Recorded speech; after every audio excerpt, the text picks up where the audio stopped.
मेरठ के गुलफाम ने अपनी बीवी की गला काटकर हत्या किया है। और किससे काटा है? जिससे जानवर काटते हैं।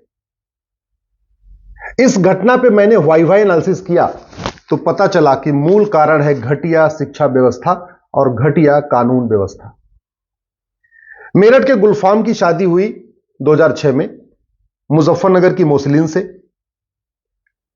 17 साल बीत गए, बच्चा नहीं हुआ। अब तालीम इतनी घटिया थी कि उसने कभी डॉक्टर के यहां चेक नहीं कराया कि जो बच्चा नहीं हो रहा है इसमें कमी बीबी की है या उसकी खुद की है।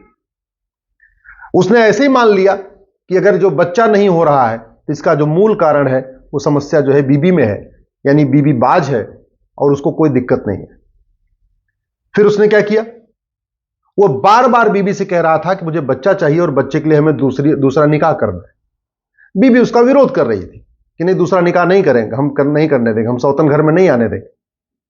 और वो अड़ा रहा, रोज झगड़ा होता रहा। एक दिन उसने क्या किया कि जानवर जिससे काटते हैं निकाला और अपनी बीबी को मार दिया। दो बातें हैं। पहली बात कि अगर भारत की शिक्षा समान शिक्षा होती और गुलफाम ने भी इस बात को पढ़ा होता स्कूल में जाके कि बच्चा ना होने में केवल बीबी का दोष नहीं होता, कई बार पुरुष का भी दोष होता है, पुरुष भी नपुंसक होता है, पुरुष में भी कई कमियां होती हैं।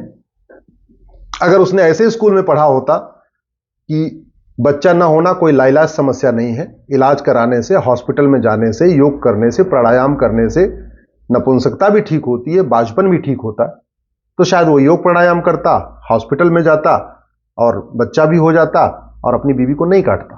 तो पहला दोष हो गया घटिया शिक्षा व्यवस्था का। ये जो मदरसा की शिक्षा चल रही है ना, ये बहुत बड़ी समस्या है।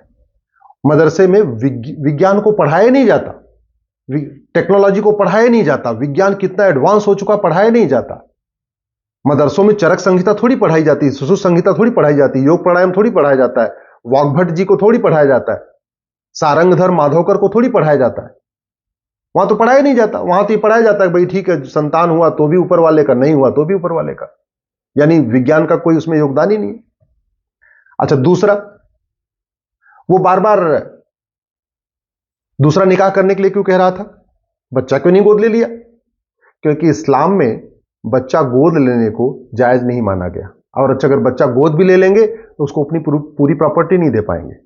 तो गुलफाम इस बात से गुस्से में था कि भाई अगर दूसरा निकाह नहीं करेंगे और हम पहली बात तो हम बच्चा गोद नहीं ले सकते, बच्चा गोद नहीं ले सकते तो पूरी प्रॉपर्टी चली जाएगी, और बच्चा गोद भी ले लिया तो हम अपनी प्रॉपर्टी बच्चे को नहीं दे सकते, तो फायदा क्या गोद लेने का? तो ये जो गुलफाम ने अपनी बीबी को मारा, 17 साल की शादी के बाद मारा है, उसका जो रूट काज है घटिया शिक्षा व्यवस्था और घटिया पर्सनल लॉ जो चल रहे हैं। अगर यूनिफॉर्म सिविल कोड होता और यूनिफॉर्म एजुकेशन सिस्टम होता तो गुलफाम अपनी बीबी को नहीं मारता। यूनिफॉर्म एजुकेशन का मतलब one nation one education board, one nation one syllabus, one nation one curriculum, सब अपनी अपनी मातृभाषा में पढ़े, लेकिन 10वीं तक सबकी एक किताब हो, सबको भारतीय संस्कृति का ज्ञान हो, भारतीय परंपरा का ज्ञान हो, विज्ञान का ज्ञान हो, योग प्राणायाम का ज्ञान हो। और अगर पर्सनल लॉ नहीं होता, यूनिफॉर्म सिविल कोड होता, तो कोई बात नहीं, बच्चा नहीं भी हुआ तो क्या हुआ, चाहे नपुंसकता के कारण बच्चा नहीं हो रहा था या बाजपन के कारण बच्चा नहीं हो रहा था। यूनिफॉर्म सिविल कोड होता, गुलफाम अपनी बीबी के साथ जाता, मेरठ के अपने वहां पे डीएम के यहां एक एप्लीकेशन देता, भाई हमारी 17 साल शादी हो गई, हमें बच्चा चाहिए, बच्चा गोद ले लेता, बच्चे को अपने बच्चे को तरीके रखता, उसका लालन पालन करता, भरण पोषण करता, उसको पढ़ाता लिखाता, अपनी पूरी संपत्ति भी दे देता। लेकिन इस्लाम में ऐसा जायज नहीं है, तो बेचारा वो कर नहीं पा रहा। तो अल्टीमेटली जो मुस्लिम की हत्या हुई है जानवर कटने वाले गड़ासे से, उसका रूट काज है मदरसा शिक्षा और 1937 का अंग्रेज 1937 में अंग्रेजों द्वारा बनाया गया पर्सनल लॉ। इसलिए यूनिफॉर्म एजुकेशन भी जरूरी है, यूनिफॉर्म सिविल कोड भी जरूरी है।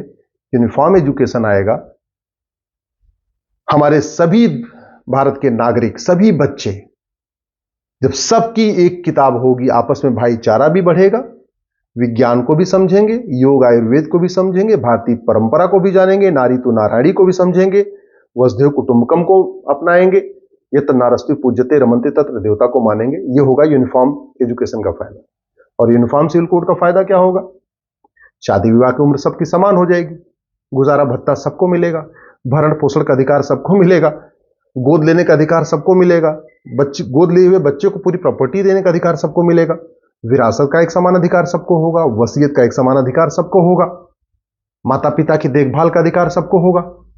बच्चा नहीं हुआ तो गुलफाम को सौतन लाने की जरूरत नहीं पड़ेगी, बच्चा गोद ले लेगा। बच्चा नहीं हुआ तो कोई टेंशन की बात नहीं है। अल्टीमेटली जो हत्या किया गुलफाम ने अपनी बीवी का, वो दो ही कारण से किया। गुलफाम मदरसे में पढ़ा हुआ था तो उसको पता ही नहीं था कि विज्ञान कितना एडवांस हो चुका है। गुलफाम मदरसे में पढ़ा हुआ था, उसको पता ही नहीं था कि योग में कितनी शक्ति है, प्राणायाम में कितनी शक्ति है, आयुर्वेद में कितनी शक्ति है। गुलफाम चूंकि मदरसे में पढ़ा हुआ था, इसलिए उसके दिमाग में था कि अगर बच्चा नहीं हो रहा है तो इसका पूरा का पूरा दारोमदार बीबी पे है। वो इस दिमाग में उसके नहीं था कि बच्चा पुरुष के भी कमी के कारण नहीं होता। बच्चा अगर नहीं हो रहा है तो महिला ही दोषी है। ये कहां उसने सीखा? मदरसे में।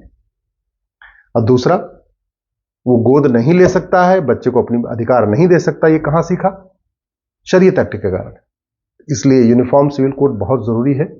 देश की सभी महिलाओं से, महिलावादियों से, सभी सेकुलर से मैं हाथ जोड़ के निवेदन करता हूं, एक बार इस घटना को पढ़िए और अपनी अंतरात्मा से पूछिए कि भारत में यूनिफॉर्म एजुकेशन होना चाहिए कि नहीं, यूनिफॉर्म सिविल कोड होना चाहिए कि नहीं।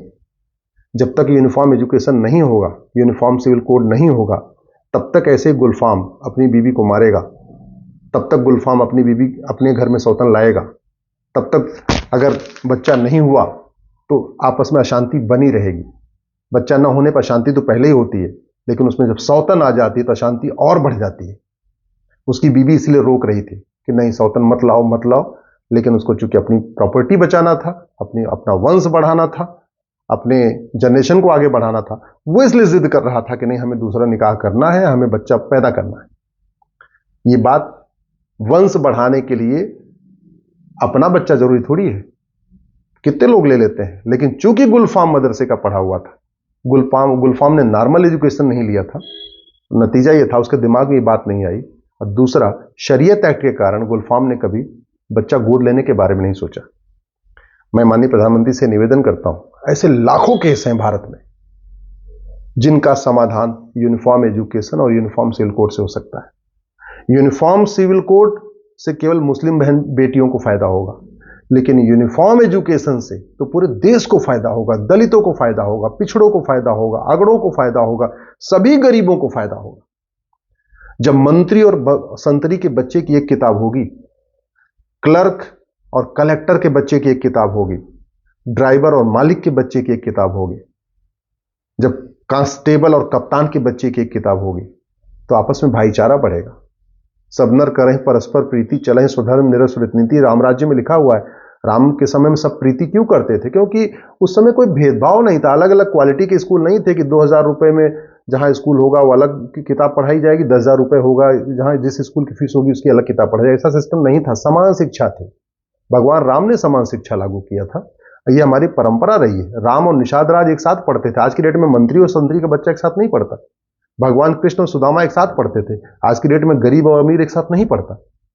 इसलिए यूनिफॉर्म सिविल कोड से भी जो ज्यादा जरूरी है वह है यूनिफॉर्म एजुकेशन सिस्टम, और बहुत आराम से हो सकता है। अगर one nation one railway board हो सकता है और पूरे देश में रेलवे चल सकती है। आखिर रेलवे का बोर्ड एक ही है ना, दिल्ली में हेडक्वार्टर, बाकी तो उसके जोनल ऑफिस होते हैं। तो ऐसे ही एक भारतीय शिक्षा बोर्ड दिल्ली में हो और हर राज्य में उसका जोनल ऑफिस हो, तो one nation one education board हो सकता है। और वन नेशन वन टैक्स हो सकता है, तो वन नेशन वन सिलेबस क्यों नहीं हो सकता? नवोदय स्कूल का सिलेबस तो पूरे देश में एक है, केंद्रीय विद्यालय का सिलेबस पूरे देश में एक है। इसलिए मैं आपसे निवेदन करता हूं, इस वीडियो को अधिक से अधिक शेयर करिए और पूरे देश में समान शिक्षा लागू करने की मांग करिए, समान नागरिक संहिता की मांग करिए। समान नागरिक संहिता पे तो काम शुरू हो चुका है, बीजेपी के मैनिफेस्टो में है, तो आज नहीं कल आ भी जाएगा, लेकिन समान शिक्षा किसी के मैनिफेस्टो में नहीं है। इसलिए मेरा आपसे निवेदन है, समान शिक्षा लागू करने की मांग करिए और कम से कम 10वीं तक तो सबके लिए समान शिक्षा होनी चाहिए। 10वीं के बाद भले अलग अलग हो।